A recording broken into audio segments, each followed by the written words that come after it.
Own the Road with Kelly and Bob, the USA 250 Tour, celebrating America. Coming up on this episode, the characters and the story help remind me that it doesn't matter what comes my way. I can deal with it. I can come out with something good at the end.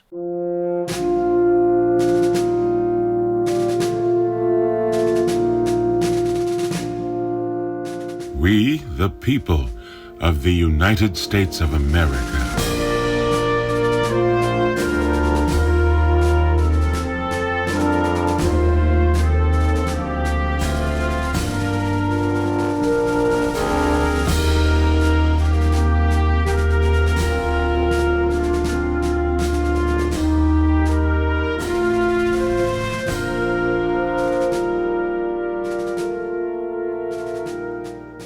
Hi, and thanks for joining us for this episode of On the Road with Kelly and Bob. I'm Kelly Phillips. And I'm Bob Phillips. As we travel around all 50 states this year, we're searching for stories not just about the people we find, but stories that somehow make statements about who we are as a country. Stories that somehow speak to our collective history and culture, that take us back to a different time and place. Stories that say, this is America. And our visit to Kansas did just that.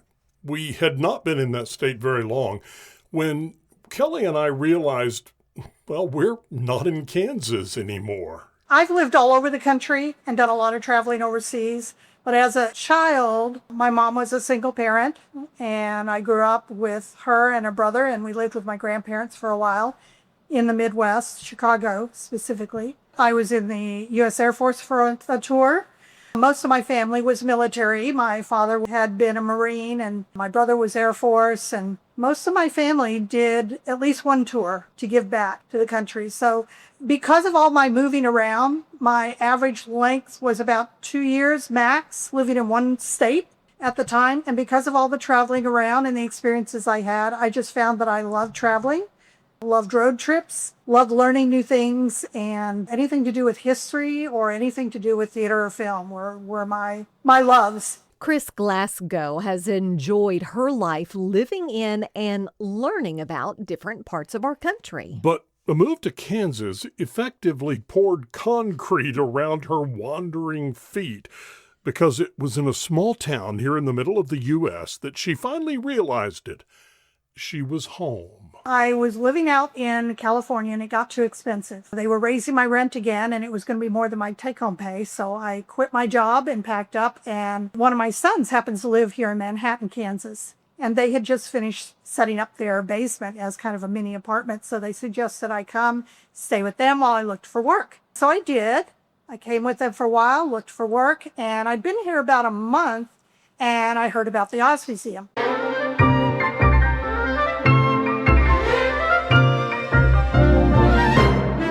The Wizard of Oz. Few films in the entire history of film have had as much impact or as much recognition as this one.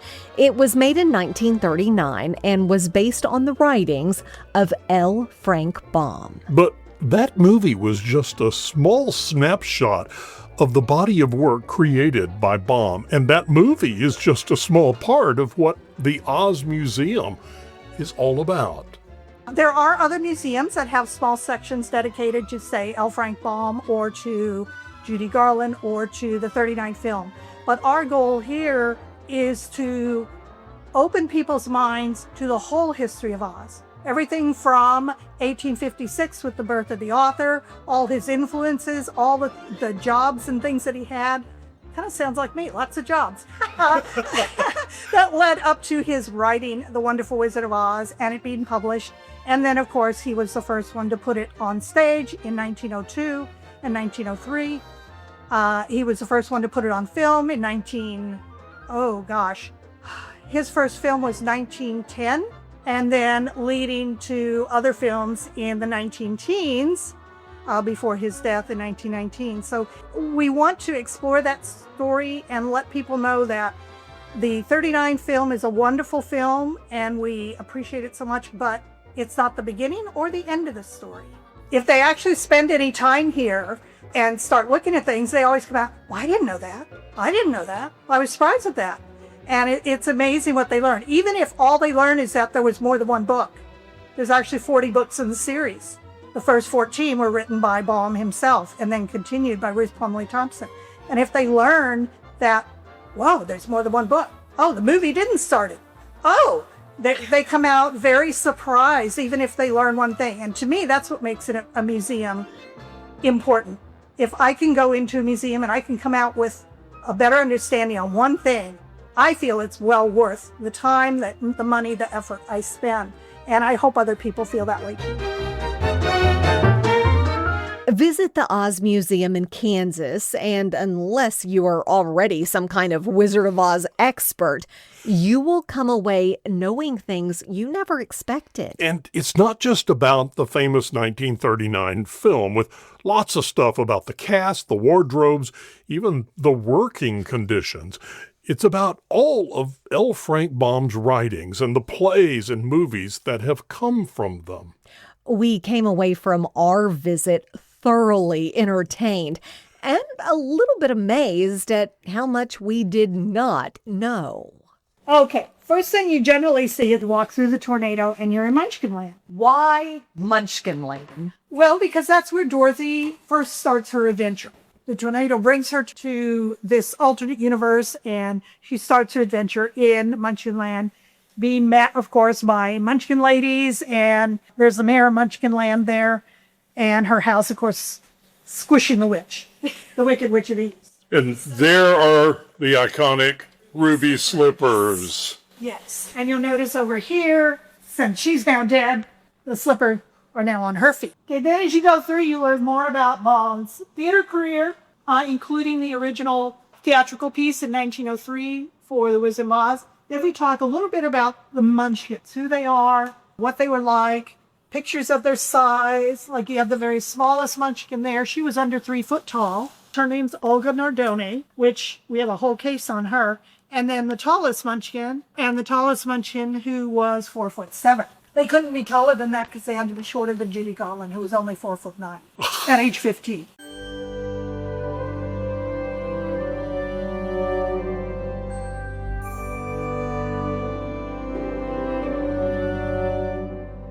It's hard to deny the lasting power of the 1939 film, The Wizard of Oz. Several generations have grown up with it now. But perhaps even more lasting is how parts of the film have made their way into our lives, have become part of our culture. Chris Glasgow says that's all thanks to L. Frank Baum. And there are so many, so many other things.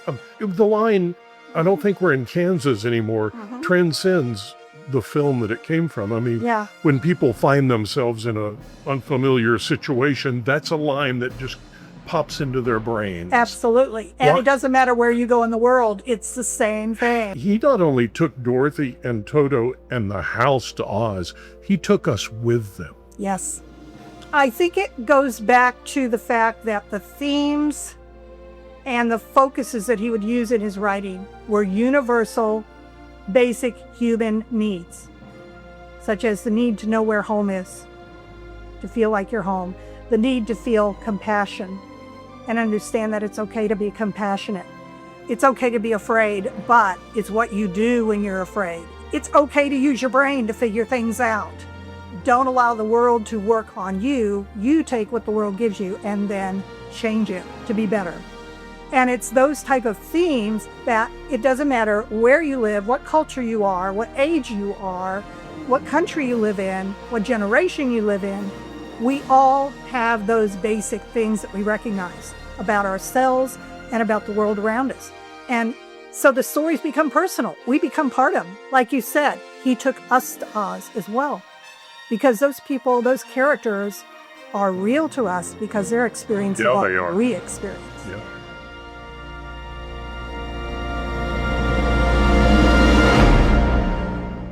The day we arrived at the Oz Museum in Kansas, it had been snowing all night and was still snowing.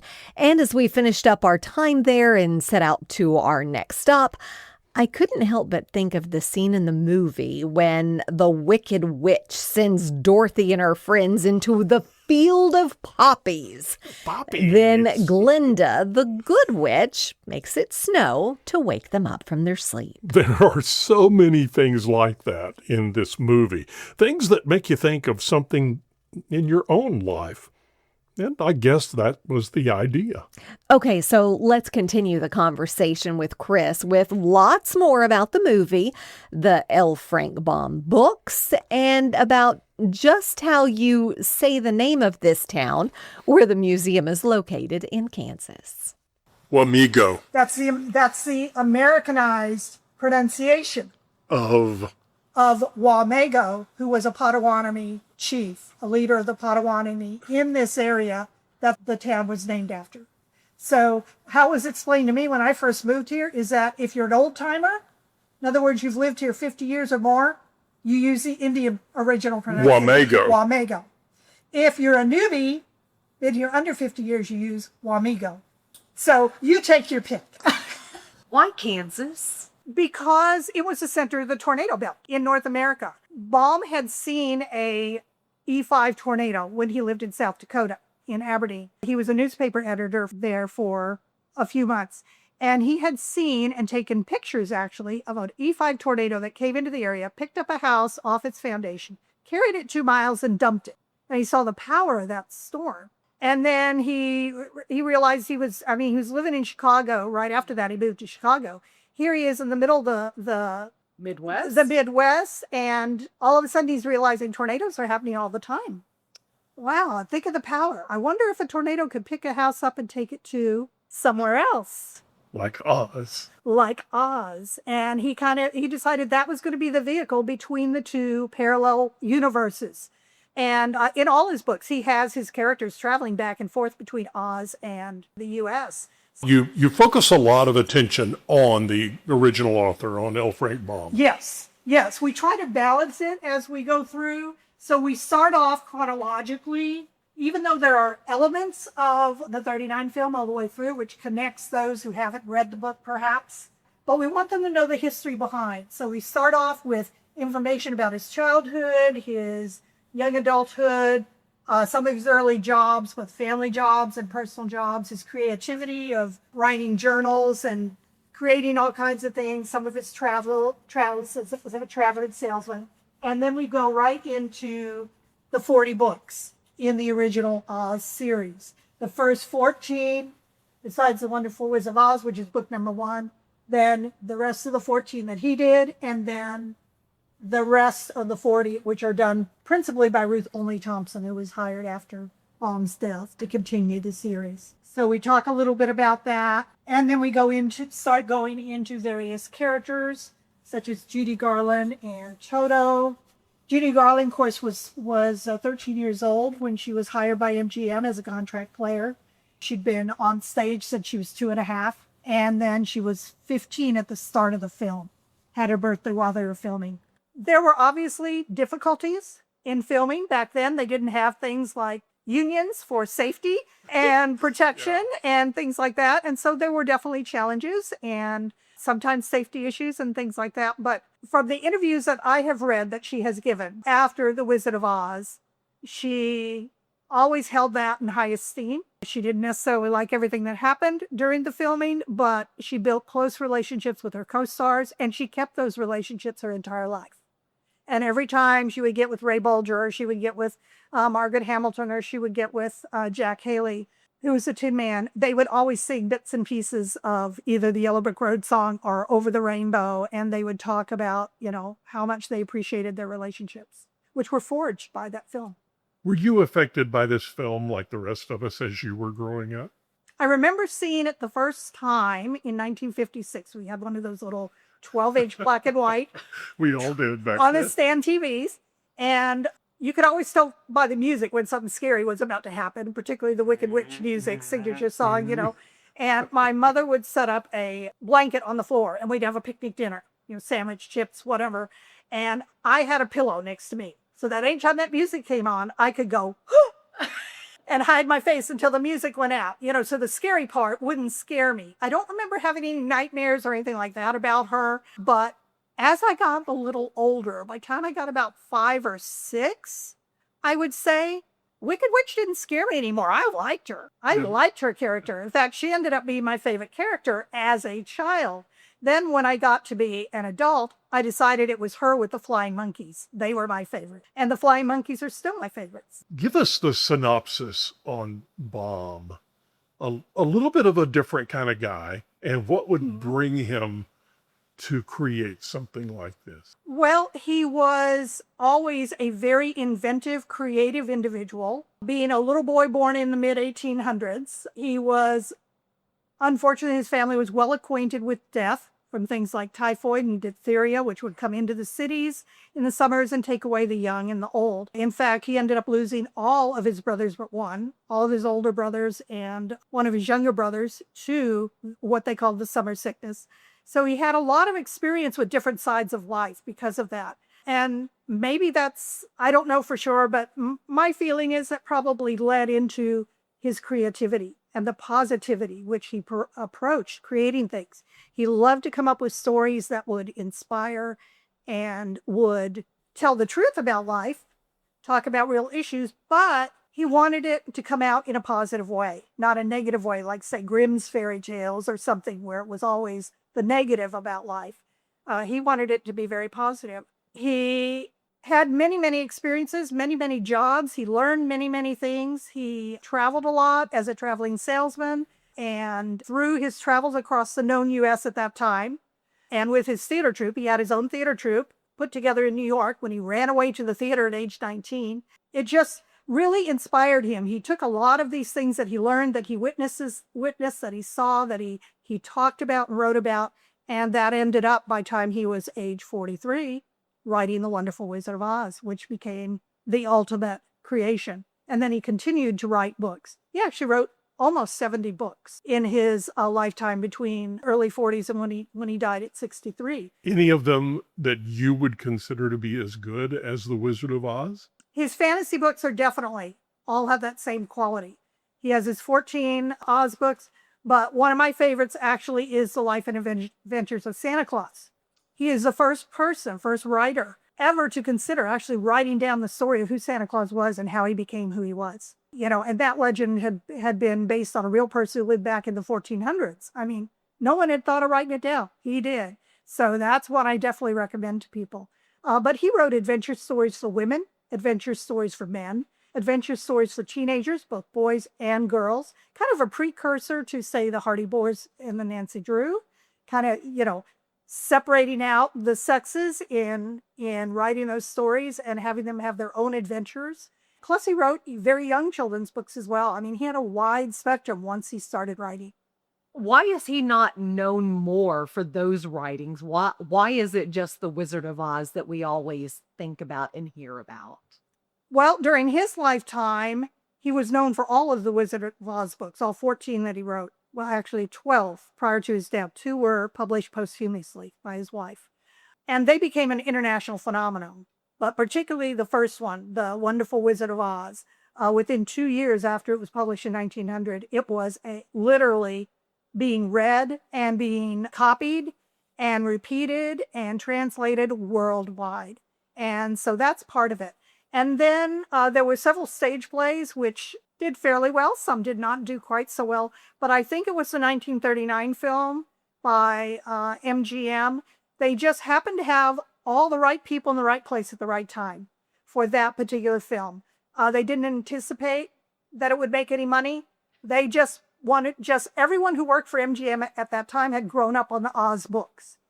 And they had all had dreams of someday doing something on film. This was a true labor of love for them. It was. It was an absolute labor of love. Whether it was a costumer who, as a young boy, used to draw costumes on his school books about the Wizard of Oz characters, and he'd get in trouble by his teachers because he was writing in the books. Whether it was the choreographer, the composers, the lyricists, everybody involved, up to the producer, all the way down, this was a labor of love. And when they started hiring people, these people also had always had an innate desire to do something for the Wizard of Oz because they grew up on the book and they loved it. And so even our iconic Wicked Witch, Margaret Hamilton, she had always loved that book and wanted to do something with the Wizard of Oz. She was a little disappointed at first when she was told that she was being asked to be part of the movie as the witch, and she gave an interview about that, said, "The witch, oh my gracious." But it was okay because she got to put her whole soul and create an iconic character that still lives today. Absolutely. All over the world. What about Judy Garland? What was her attitude about the film after its success, which was a huge success for her? Judy Garland, of course, was thrilled to be part of it initially. Her father had raised her, her father being a theater person. She was backstage and he would read her the book, bits of the book at night and stuff as a bedtime story, just like millions of kids all over the world. And so she was really excited about it. And it was a wonderful experience for her. I mean, it definitely put her out as a major star. It catapulted her career. It definitely did. And that was one of the reasons MGM wanted to make it. They finally had the right girl. Even though she was too old, they made her look as young as they could because Dorothy in the books is around 6 or 7. We believed it, though. We bought into But it. we believed that she was young, that she was a kid. They strapped her down and made her look, as close to 12 as they could. That's as far as they could get. But she was a tremendous actress, had a wonderful voice, and just had a way of delivering her lines with her co-stars that you believed it. And that did start her career. And, to the day she died, that was the #1 song, Over the Rainbow, that everyone wanted her to sing. It was iconic for her. Absolutely. If she didn't sing it, people were disappointed. Yeah, that's what they wanted. And I've noticed every time she produced an album, even if it had nothing to do, was at the Met or it was in London or it was somewhere else, some special performance, that was always included on the album and in the concert. And it's actually gaining in popularity. For a while there, it looked like it was starting to decline. But with the Gregory Maguire's offshoot book starring the Wicked Witch, and then the movie production, which the first half was last year, the second half is out now in the theaters, it has resurged interest in the whole idea of Oz as a country, as a real place, as an adventurous place to go. And it is resurging interest in the original Wizard of Oz.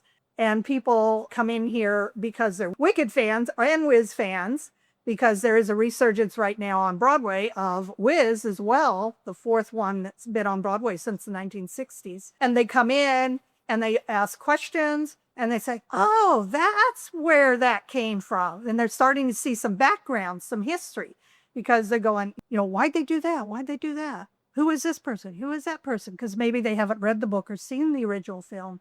And now they're making those connections back to its history. And that brings me to something I want to ask you about. I just heard the other day that there are maybe millions of young people out there who have no idea about the original 1939 film. Correct. They only know Wicked. Yes. Does that concern you at all? Or is it an opportunity for education or what? I think it's more of an opportunity. Because as they start looking, this is my background, but I go to see the film and I'm kind of critiquing. Oh, I see. Okay, why the director decide this? That's why. Oh, I see why they decided to this. I tend to look at the background and the history behind rather than just looking at a movie for surface. But when you start asking questions about what's happening in Wicked, that leads you to curiosity to go back and learn more about the previous Oz story, whether it came from the 39 film or whether it came from Wiz or whether it came from a stage play or the original books. I think that opens the door. And then if their parents, grandparents, whoever is kind of their mentor and loved the story, can get them here, then they start learning new things. And I just think it sparks creativity, and that's why it's becoming more popular. And I don't know if you know this, but there are actually the first Wizard of Oz horror film was produced by a noted producer and director of horror films and released online on the website Chillings last December. It's like a 25 to 30 minute kind of a pre-movie, but if it does well, they're talking about expanding it into a full 2-hour film. That's the first time they've ever done it in horror format, and the previews are literally chilling. I have to wonder what L. Frank Baum would think about that. He always wanted the happy ending to everything. Well, you know. He didn't want the happy ending like Disney did. His happy ending, he realized there's going to be negative in life. I mean, he grew up with death and disease and stuff all around him, and he was being raised during the Civil War. You know, all these things were happening. So he didn't want to cloud reality so much, but he wanted you to see that there were opportunities to make good out of bad in his stories. And I think that's where his strength was, taking those universal ideas that you can always make lemon out of lemonade, type thing. So I think he would applaud the creativity behind, say, Gregory Maguire's Wicked and the horror film and things, as long as you didn't focus on the negative. And I think that's where there might be Baum kind of sitting back going, well, I like the imagination, and I love the creativity, and I like the direction the story and the theme that the story's going, but do we have to focus quite so much on the negative? And, depending on people's experiences and how they react to the negative in society, it's something to ponder. What do people experience when they come here? Most people who come, their knowledge of Oz is from the 1939 film. So we kind of keep a thread of that film going through the entire museum. But our real goal here is we want people to experience as much as we can provide of the whole Oz experience. Everything from the birth of the author in 1856 and his early influences and why he ended up writing and the experiences that led into his writing the initial book. And then how it took off onto stage, onto radio productions, onto early films long before the 1939 film. And then, of course, information about the people who contributed to that film and why Oz was so important to them. And then everything that's happened since, whether it be stage plays like Wiz and Wicked, whether it be the current Andrew Lloyd Webber stage, basically Broadway play over in Europe that's been going for over 8 years now. His version of The Wizard of Oz, whether it be the 4 new films that are currently in production that are all versions of The Wizard of Oz, 2 of them directly new versions of the 39 film. And we're all kind of curious as to how those are going to go. Is the Oz world, is the general public going to be able to let go of 1939 and go with another version of that actual story? They're actually remaking that particular film. And then there's another one in production right now by another major studio that is going back to Baum's original book 1 of the 40. And they are focusing their new film on his book, not on the tiny little excerpt that MGM used. We also have original costumes displayed, both from the 39 film, from Andrew Lloyd Webber's 2011 film, from Wicked, the very first production in 2003. But we changed them out every few months because you have to protect the colors, the fabrics. I was sitting at a restaurant I think I was in Athens 2 years ago, and they made room for 2 ladies to sit next to us. The restaurant was kind of crowded, so they pushed the table up and set them down. And, like you do, you start talking with people, at least I do when I travel. And one of the ladies asked me where I was from, and I said, well, Kansas. And she both of them just, boom, Kansas, tell us about Kansas. Do you know anything about the Wizard of Oz? And then my companion said, oh, well, she's the curator at the museum. The Oz Museum. You're kidding. You were a they celebrity. spent an hour and a half asking me questions about Oz and about Kansas. It doesn't matter where you go. This has become, obviously, a major part of your life, and you've lived a varied life all over the world. But what does all of this mean to you personally? What's it do for you? Well, I think part of it is the fascination of travel to a new land, meeting different people, meeting different challenges that are maybe out of my comfort zone, but finding a way to use them and get through it. Those are important things to me.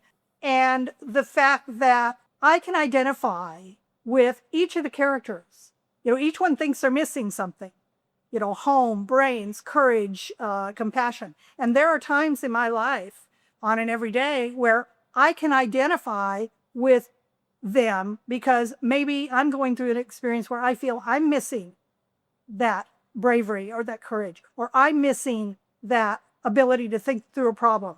And the characters and the story help remind me that it doesn't matter what comes my way.